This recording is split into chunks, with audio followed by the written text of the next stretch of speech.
গতকালই অভিষেক বন্দ্যোপাধ্যায়ের নেতৃত্বে 10 সদস্যের প্রতিনিধি দল জাতীয় নির্বাচন কমিশনের দপ্তরে যায় এবং সেখান থেকে বেরিয়ে অভিষেক বন্দ্যোপাধ্যায় তিনি যে অভিযোগ করেন, আঙুল উঁচিয়ে কথা বলেছেন মুখ্য নির্বাচন কমিশনার জ্ঞানেশ কুমারের সঙ্গে বৈঠকের পরে অভিযোগ অভিষেক বন্দ্যোপাধ্যায়, আমরা জনপ্রতিনিধি, আমরা মানুষের কাছে উত্তর দিতে দায়বদ্ধ, আপনারা আপনাদের প্রভুদের কাছে উত্তর দিতে বাধ্য।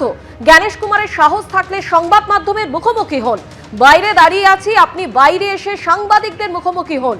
জ্ঞানেশ কুমারের সঙ্গে বৈঠকের পরে অভিযোগ Abhishek Bandyopadhyay.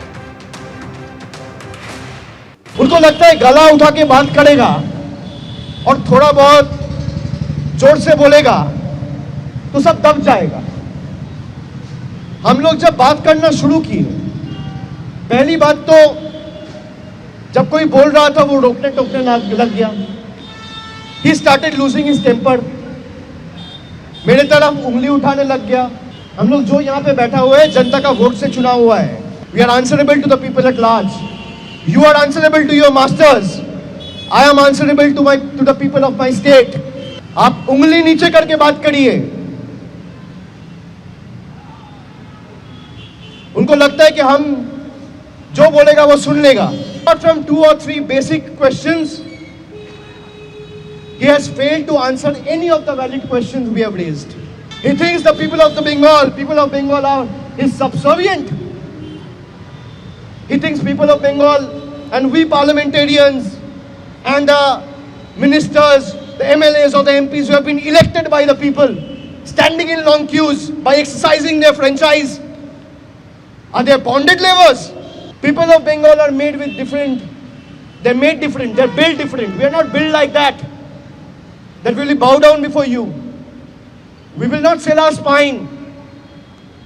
Let BJP put their entire might and use all the agencies and whatever they have at their disposal. Still, people of Bengal will win the state lock, stock and barrel and defeat the BJP. We have come here to bid goodbye to your government, Mr. Kumar, Mr. Shah. If he has the guts and gall, let him release the footage. I'm standing outside the Election Commission's office. Gnyanesh Kumar must be hearing what I'm saying before the media now. If he has the courage, he should come down and face the media. অভিষেক বন্দ্যোপাধ্যায়ের নিশানায় জ্ঞানেশ কুমার, পাল্টা কড়া বিবৃতি নির্বাচন কমিশনের কর্মীদের যেন হুমকি না দেয় তৃণমূলের জনপ্রতিনিধিরা, তৃণমূলকে এটা নিশ্চিত করতে হবে বলল নির্বাচন কমিশন।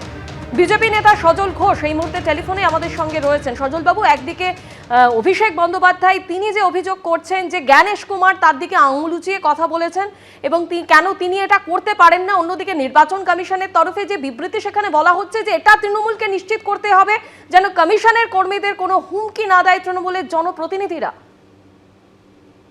প্রথম আমি আপনাকে বলি, নির্বাচন কমিশন রাজনীতি করেন না, তাই গতকাল তাকে অ্যাপয়েন্টমেন্ট দিয়েছে।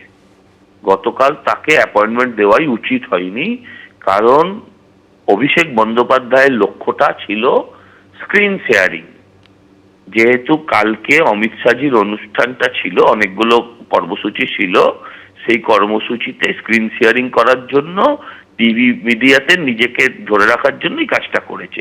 এক, উনি চিৎকার করছেন না যে উনি হচ্ছেন জনপ্রতিনিধি। কালকে সকালে উঠে জ্ঞানেশ কুমার যদি মনে করেন যে জনপ্রতিনিধি হবেন, হতে পারবেন। আগামী সারা জীবন চেষ্টা করলেও অভিষেক বন্দ্যোপাধ্যায় জ্ঞানেশ কুমার হতে পারবে না।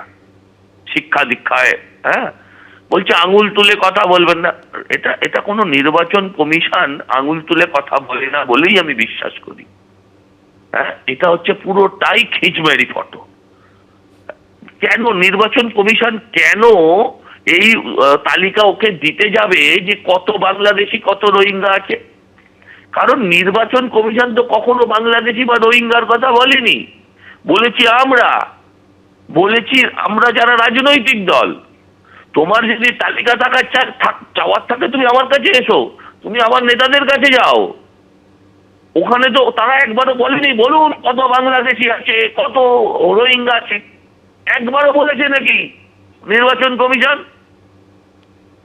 এই সমস্ত নাটক বাংলার মানুষ অনেক দেখে নিয়েছে। ধন্যবাদ আপনাকে।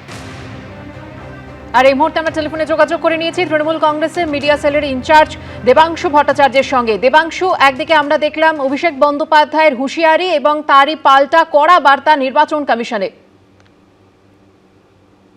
দেখুন, প্রথম কথা হচ্ছে এই যে অভিষেক বন্দ্যোপাধ্যায় বললেন, আঙুল উঁচিয়ে কথা বলেছেন জ্ঞানেশ কুমার, আমার একটা কথা বলুন, নির্বাচন কমিশনার একটা রাজনৈতিক দলের প্রতিনিধি তাদের কাছে কিছু প্রশ্ন করতে গেছে, আঙুল তুলে কথা বলছেন। এই ধৃষ্টতা তখনই হতে পারে যখন মাথার পেছনে কোনো বড় বাবার হাত থাকে। আর জ্ঞানেশ কুমারের সেই বড় বাবা আর কাকা জ্যাঠা যাই বলুন না কেন, ওই দুই গুজরাটি ভাই, একজন নরেন্দ্র মোদী, একজন অমিত শাহ।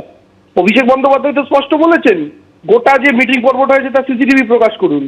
বিজেপির সিসিটিভি শুনলে এত অবস্থা খারাপ হয়ে যায় কেন বলুন তো? কি অসুবিধা আছে সিসিটিভি প্রকাশ করলে? সবকিছু ওদের তো রাগঢাক কিসে? প্রকাশ করে দিন, আপনাদের অফিস, সিসিটিভি আপনাদের হাতে রয়েছে, প্রকাশ করে দিন না। অভিষেক বন্দ্যোপাধ্যায় আপনাদের হুমকি দিয়েছেন না আপনারা হুমকি দেওয়ার মতো কাজ করেছেন? বাংলার মানুষের প্রতিনিধিত্ব করতে গিয়ে অপমান করেছে। 70-80 বছরের মানুষগুলো, বৃদ্ধ বৃদ্ধাগুলো নাকে অক্সিজেন সিলিন্ডার নিয়ে পর্যন্ত আপনারা ক্যাম্পে ডাকছেন, অসভ্যের মতো কাজ করছেন। আধুনিক যুগে দাঁড়িয়ে নির্বাচন কমিশনের মতো পদে বসে থেকে বর্বরতার আশ্রয় নিচ্ছেন। মানুষগুলো শ্বাস নিতে পারছেন কিনা জানেন না, তার নাগরিকত্বের প্রশ্ন তুলে দিচ্ছেন। সেইটা নিয়ে মানুষের হয়ে কথা বলতে গেছে বলে আপনাদেরকে আঙুল তুলে কথা বলতে হবে। সাধারণ মানুষের নাম কেটে বাদ দিচ্ছেন সামান্য নামের বানান ভুল থাকার জন্য 2 ঘন্টা 4 ঘন্টা 10 ঘন্টা করে বয়স্ক মানুষগুলো লাইনে দাঁড়িয়ে অপেক্ষা করতে, তাদের হয়ে বলতে গেছে বলে আপনাকে হুমকি দিতে হবে। আর তার জন্য কি বলছেন আপনি, তৃণমূল যেন হুমকি না দেয়, উল্টা চোর কোতোয়াল কোটাটে। এই ধরনের কাণ্ড কারখানা নির্বাচন কমিশন যত করবেন, 21-এ দালালি করেছেন বিজেপির, দফা ইলেকশন, আর্মির সংখ্যা বাড়িয়েছেন, নরেন্দ্র মোদীর সমস্ত সুযোগ সুবিধা করে দিয়েছেন, ঘুরে ঘুরে প্রচার করার, হেরেছেন। 24-এ হেরেছেন এবং 26-এ আপনি আপনার রাজনৈতিক গোষ্ঠী সহ হারবেন জ্ঞানেশ কুমার বাবু। আপনি ইনক্লুডিং অমিত শাহ, নরেন্দ্র মোদী মুখ থুবড়ে পড়বেন। ধন্যবাদ দেবাংশু। হাইকোর্টের নির্দেশে বাতিল ওবিসি সার্টিফিকেট এসআইআর নথি হিসাবে গ্রাহ্য করবে না কমিশন। এসআইআর এ প্রামাণ্য নথি হিসাবে গ্রাহ্য নয় 2010-এর পর ইস্যু করা ওবিসি সার্টিফিকেট। ডিএম তথা জেলা নির্বাচনী আধিকারিকদের জানিয়ে দিল কমিশন।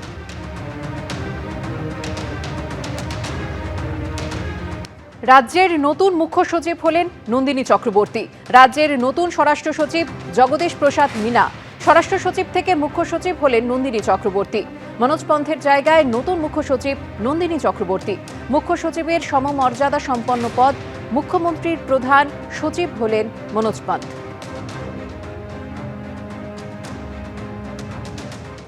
এবিপি আনন্দ, এগিয়ে থাকে, এগিয়ে রাখে।